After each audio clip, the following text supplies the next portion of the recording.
Hello, my name is John Thompson. I'm the President and General Manager of the Molded Fiberglass Tray Company.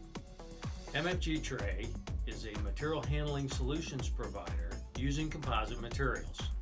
From our early beginnings of building trays for Wonder Bread to some of the materials and parts that we employ now, we've come a long way in our 60+ years of being in business.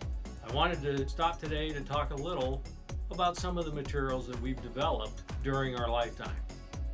Some of these include X-DTect, which is an X-ray detectable material for our food service industry and our confectionery.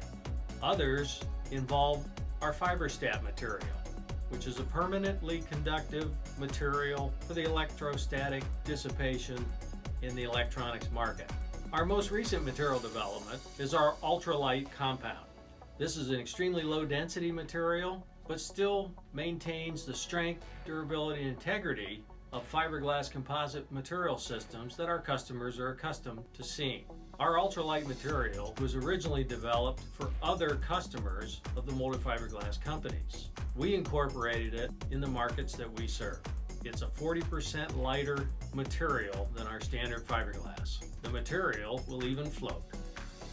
As a company, we participate in a diverse array of markets with our composite solutions. Many customers come to us frequently with new challenges to solve problems that they're facing with their conventional materials. This is why we say the materials matter in material handling. Through the use of our research and development and in cooperation with our design center, we've been able to not only design parts, but to perform finite element analysis and structural analysis of those parts, as well as build a material that solves what the customers are looking for. We look forward to working with you to solve your material handling problems.